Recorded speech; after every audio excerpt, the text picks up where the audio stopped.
I'm John Underwood, and welcome to Backstory. I'm standing at the end of a cul-de-sac in the Seal Beach community of Heron Point. Behind me, brand new homes, and just beyond, the open fields of the Bixby oil land. I'm standing at the edge of the residential community of Tanglewood in Cypress. To my right, a row of upscale townhouses. To my left, a nature center that, believe it or not, doubles as coyote country. Yes, coyotes have been seen down this path here, across the street at the Ralph Shopping Center, and throughout the residential community of Tanglewood itself. And here in Rossmore proper, where homes back right up to a series of ditches and canals, what local officials call the Coyote Highway. I'm standing in the backyard of a home in the Los Alamitos community of Suburbia Estates. And this property, like all of the other locations I identified earlier, backs up to what is essentially isolated wildland area, in this case the Joint Forces Training Base right over that wall. And wherever you find isolated urban area backing up to suburban sprawl, in these parts you generally find coyotes. Now, coyotes have always been with us, around us, but never really among us. Only recently have they begun to come out of the shadows and exhibit aggressive behavior. Behavior that only comes natural for them if allowed, the scavenging for food and the taking of prey. Unfortunately, the prey they are increasingly taking these days are people's pets. Such was the case recently when coyotes scaled this wall and attacked two domestic dogs in their own backyard. The larger of the two dogs, its throat ripped open. The smaller carried off and killed. An incident that unfortunately is on the rise here in West Orange County.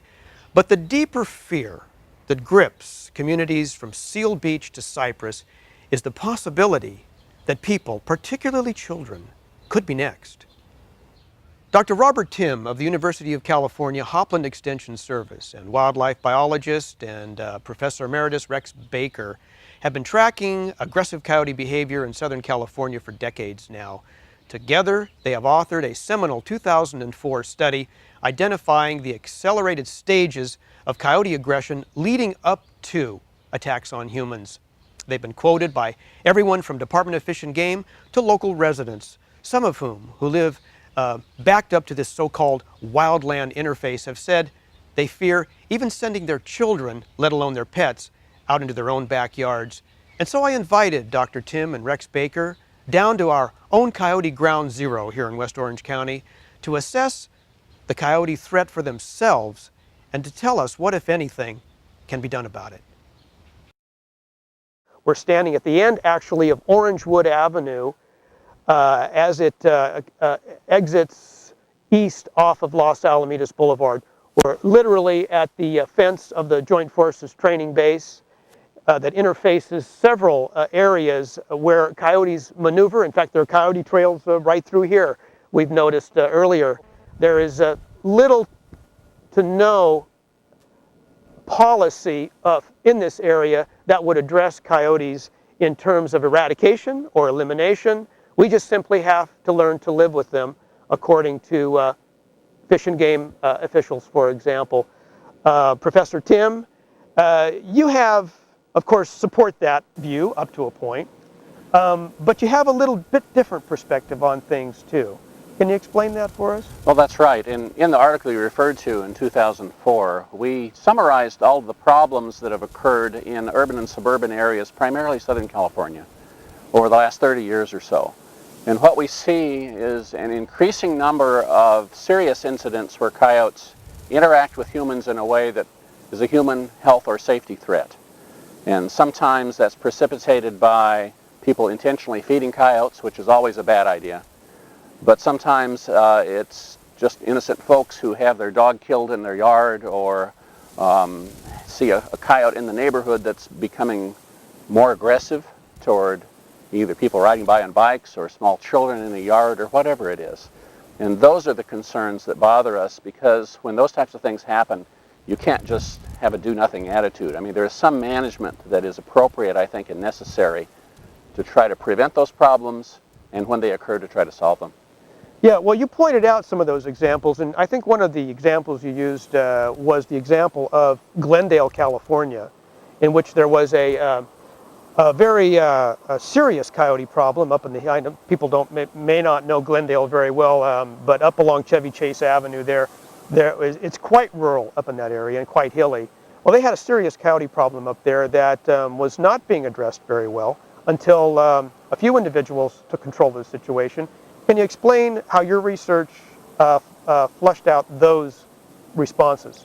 One of the things we have now is enough incidents over enough time that you begin to see some patterns of where the problem occurs and what kind of management solutions seem to be effective.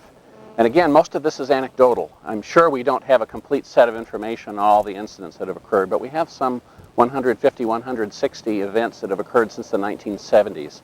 Seems to be an increasing problem. We've had more of these reported in the last decade than we have in previous decades. And what's happening is that in some cases the city or the county is taking action where there's an aggressive coyote to remove that animal. Usually has to be done by lethal means, by trapping or shooting.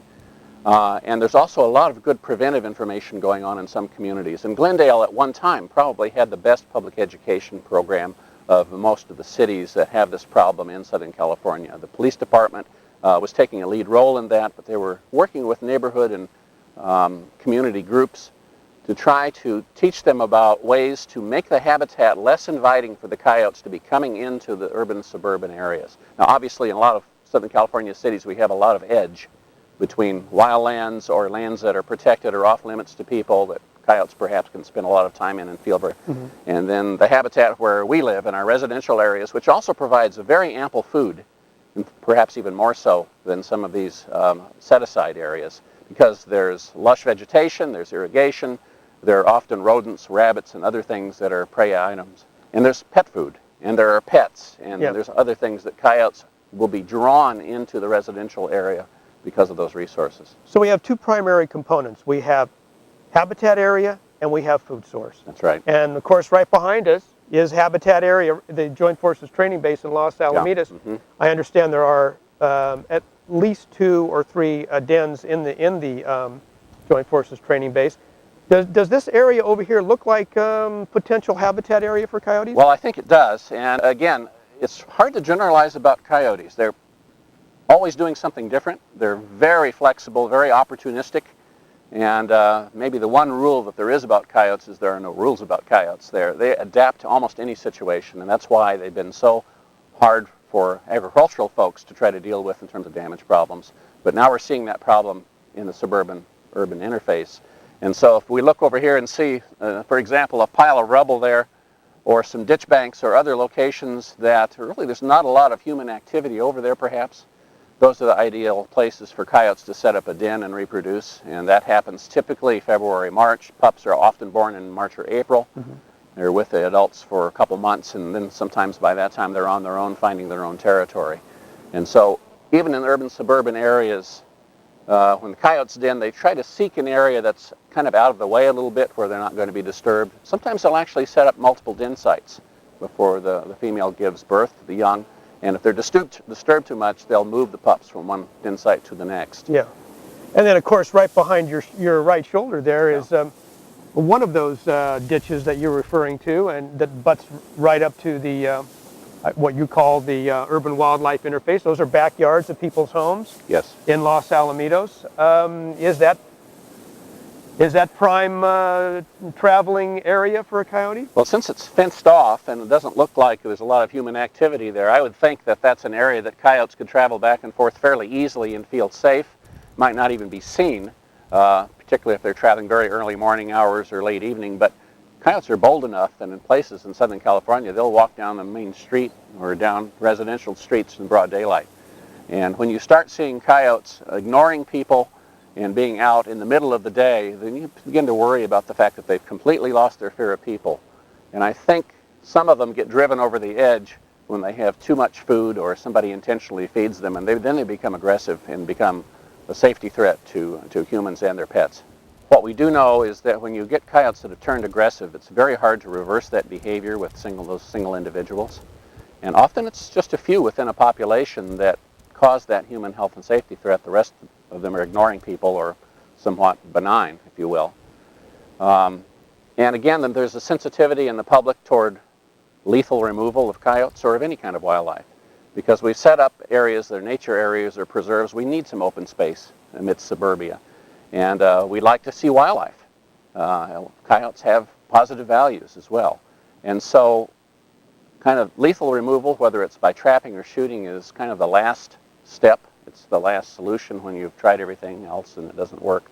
What the folks in Glendale and some other communities have found is that by changing the habitat to reduce food sources, sources of shelter, sources of water, you can reduce the number that are supported by a suburban environment, especially when you eliminate unintentional food sources like pet food or at certain landscape plants that might be producing fruits, berries, seeds that coyotes are using.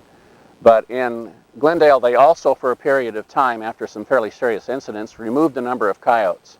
And they got to the point where the preventive things were working better, and there were fewer and fewer coyotes that were becoming individual problems that had to be removed by trapping or shooting.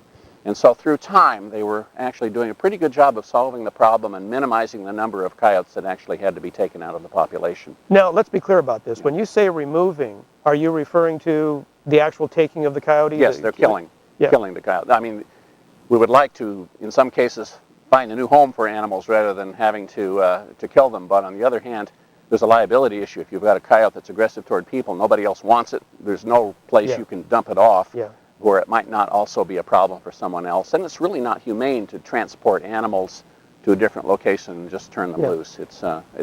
Usually their survival rate is low in those situations. Is it possible to single out particularly aggressive coyotes and somehow take, trap or kill those coyotes that are particularly egregious offenders?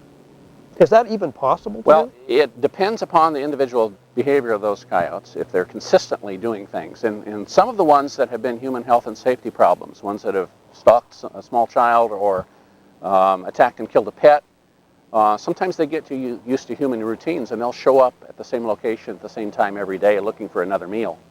And so in many cases, whether it's USDA Wildlife Services trappers or whether it's law enforcement or Fish and Game or somebody else, when they have had a complaint, the coyote's predictable enough or the neighborhood residents have seen it often enough that they can pretty much tell you where it's going to be and when it's going to be there. And often those coyotes can be fairly easily removed by professionals. Now this shouldn't be done by the general public dealing with it. In fact, it's illegal to trap coyotes in California with leg hole traps unless an agency has declared there to be a health and safety issue. So that's the one instance left now in California where you can legally use padded leg hole traps. It's where you have a human health and safety issue. And what would constitute specifically a health and human safety issue? Basically a coyote that's coming too close to people or has demonstrated aggressive behavior toward people. Not necessarily an outright attack on people? No. It could be just the coyote that's acting aggressively, acting strangely, could have stalked somebody. Any of those things raises some significant questions about whether that coyote might, in the near future, actually attack someone. Yeah. Or attack a pet. Yeah. Well, we have the habitat over here at the base, and I'm sure there are others in the area. We have the Coyote Highway, as so defined by Fish and Game, with this ditch area over here, just one example of it. And then, of course, at this intersection also is a very broad, is actually the back of a school, St. Hedwig's School. And a very well-populated baseball field and a track facility, several diamonds over here. These are school hours at the moment, but after school, this whole area will be essentially flooded with kids participating in free activity and organized sports. Does this interface of these three environments trouble you?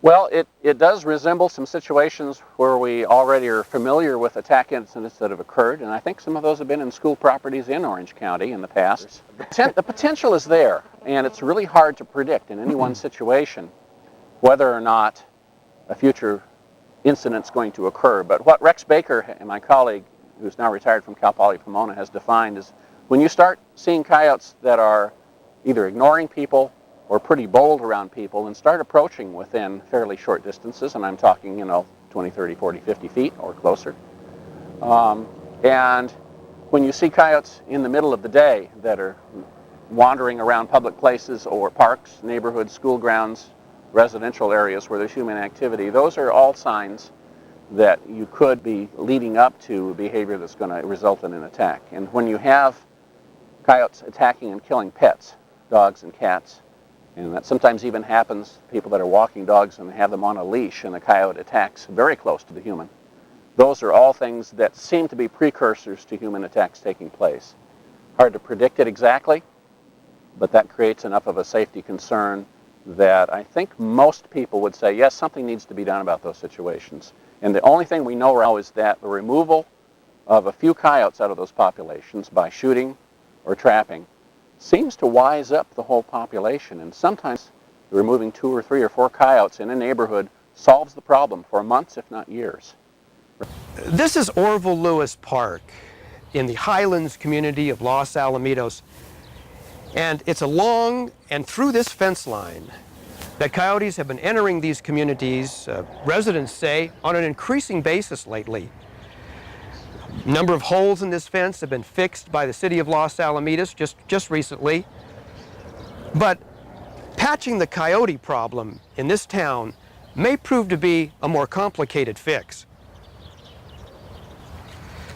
This young coyote, in the video taken just a few days ago by me, shows him approaching the gate at the back of Lewis Park in broad daylight when it spotted me watching it. It hesitated for a moment, more curious it seemed than afraid, and then it moved on. With me now is wildlife biologist Rex Baker, who has spent the morning with me surveying coyote hotspots across West Orange County. We're standing in one of those coyote hotspots, Orville Lewis Park, where earlier we got some videotape footage of a coyote approaching this fence and gate here. Professor Baker, the city has gone to some length trying to block some of the egregious holes in this fence. Is this, at this point, is this fence going to keep coyotes out? No, I'm afraid it won't, John. Coyotes have been known to climb chain link fences quite rapidly and come right over the top. And since this barbed wire is down and not strung tight, and there's hair right here, coyote hair, on the top of the fence, which shows they have been going over the fence here. There's also an opening in the gate there that anything... Right here? Right. Anything larger than 3.5 inches, a coyote can go through. They can go right through this little hole right here? They can go right through a hole like that. Even a full-grown coyote. And so they've made an attempt here, but that won't do it. I understand coyotes, urban coyotes, are actually bigger than coyotes you find in rural areas or out in the countryside. We're finding some coyotes that are 45 pounds and larger, slightly larger, and it seems like the diet is so good, and they have to expend very little energy to get their diet here in the human area. You know, there's plenty of pets, there's pet food, there's plenty of water, there's a lot of fruit on a lot of the trees, both ornamental trees and fruit gardens and vegetable gardens in people's yards. So they don't have to work very hard to expend much energy like they would if they're out in the wild chasing rabbits all day. Yeah. So, do we have a public safety hazard here in Los Alamitos, here in West Orange County? Well, in my opinion, you definitely do. Your activity that we've seen of the dog being attacked in the presence of its owner is a level 5 out of 7 levels of coyote behavior, indicating there's no fear of man. And level 5 would be very high. 7 is the highest level threat to man. So yes, we have a fear of that, and we want to, it's at the point where you want to stop that before something happens to, like Weston Fields, a young child who was attacked up in Simi Valley. He and 4 other children were attacked back in 2004. And this kind of activity started occurring before that attack and many others. And so now is the time. Yes, you have a human safety issue here. We've been more or less dealing with this now for many months now. In fact, Just before the new year, we had a workshop here in Los Alamitos in which a Fish and Game representative came down and another individual, a biologist, came down and essentially said, there's not much you can do. Just leave them alone. They're part of nature, and all you can do is remove some food from your porch and so forth. And is that a misconception? It's a misconception when it comes to coyotes. I mean, basically their philosophy is to try to learn to live with wildlife. But once coyotes have become aggressive and bold, they use our threshold level, the 7 steps that we've been talking about of awareness, coyote human awareness, and to indicate when you can use soft catch traps, when there is a threat to human safety. And generally beyond stage 4, trapping is something that has to be done. And Fish and Game recognizes that. And I've talked to them since that interview, and the people that came down were really not people who deal with it. They weren't game wardens, they weren't biologists working for Fish and Game, and they didn't truly understand that. But they are aware of your situation here in Los Alamitos, and they are in favor of the city doing what they have to do to eliminate the bull coyotes. Well, in fact, the city of Los Alamitos has initiated some action. They have hired now a basically pest control management company to come out and survey the site. I don't believe that they have laid any traps yet, but soon they will, and they're going to be laying what they call leg snare traps. Is that the only option to mitigate the problem with coyotes? Or are there other options? How do you feel about that? No, there are other options, John, than trapping. Trapping is the one thing that does have a long-lasting effect on coyotes, because they're in the trap and they're alarming other coyotes as they're trapped in that trap for a period of time. So it has a good effect. However, when you're dealing with a situation like this, where the base is the primary source of coyotes that we've seen, and we know that they're out there, we know that they have dens out there and they're young out there, and it's a very large area, so shooting would be an excellent option, where you go to the center of the base in a nice safe area, you call the coyotes in, having them go after prey, what they think is a prey for them, and then you take them on the base. And that's the way I would start the program, to do that first, to knock down the numbers, and then I'd go to trapping. Yeah, now I understand you have had a meeting with the general, and sounds like the general is amenable to that. Is that correct? General Combs is. He wants to solve the problem, and he knows that they're on the base and that it's a problem. Okay. Now, one point I'd like to get to that was quite interesting to me was this order in which things should be done. In your 2004 study, you identified these 7 steps toward of coyote aggressive behavior leading up to attacks on humans. Right. And you mentioned that we're somewhere around stage 5, very right. close to attack on human. Is the response at this point, which response would be most warranted, do you feel, at this point? Well, it would be the trapping that they're doing, or the trapping and the shooting, but taking of the animals would be the thing that you want to do. And that is the one thing that must be done before you start taking away their food sources and cleaning up their habitat by pruning up the shrubs and that type of thing. Otherwise, you change their behavior, and they become, as we've seen in a number of cases, they actually become more aggressive. And in Griffith Park and a number of other cases that are in our studies that we've studied, where the people were recommended to trap or take the coyotes, the bull coyotes, and they put it off, and instead they covered trash cans, they took the food away, they didn't let people feed the coyotes, etc. And then you had aggressive behavior towards humans, increased dramatically within weeks. Mm-hmm. So you should take action like they are. And as far as the base is concerned, would the most appropriate action on the base be the taking by shooting, would you say? Yes, I think that'd be the most appropriate.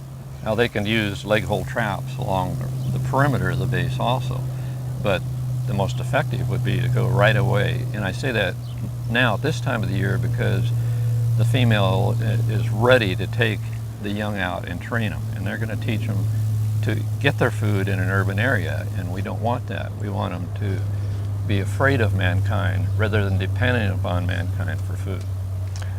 Okay, so We're at the point now where we have to take action. There's no going back at this point, it sounds like. Correct. We have to do something because the coyotes aren't going to recede back into the darkness on their own. Or have you ever seen that happen? No, we've never seen that happen. What we've seen happen is when trapping programs take effect and then people become educated enough to remove the food sources. Secondarily. Secondarily, and then clean up the habitat otherwise, shrubs, prune up off the ground so they don't have a place to hide and so forth. We've seen the effects last for years. You know, there's no more coyote problem for years. And then if they start increasing again, they start seeing early in the earlier stages 1 and 2 behavior, then they can try scaring them away. But to scare now, scare tactics don't work right now. It's too aggressive. People can do that in the individual backyards, use air horns and things like that to scare them off out of their yard, but it's not going to take the aggressive, bold behavior out of the coyotes at this point. And from what you've seen, we have a more aggressive situation that requires a more aggressive response at this point than just simply mitigating by removing food sources. Correct, and we're about to get another generation of young coyotes that are going to be trained to do the same, so the situation is going to be a lot worse if something isn't done. Okay, all right, we'll leave it at that. Professor Baker, thank you very much for lending your time and your expertise to our particular coyote dilemma here in West Orange County. I also want to thank Professor Robert Timm and the University of California Extension Service at Hopland for their cooperation and their involvement, and also to let you know that just this month, I'm informed by Dr. Timm and his associates that they'll be launching a coyote website that will be addressing and updating the problems of coyote aggression in urban communities, and you can catch that on the website. And I also want to point out that Dr. Timm encourages anyone who's been a victim or observer of aggressive coyote behavior to document individual incidences of that behavior on their UC website link, shown here. Well, we'll put that website up for you once again at the very tail end of the show. And so for Backstory, this is John Underwood. Thank you for watching. Hope to see you next time.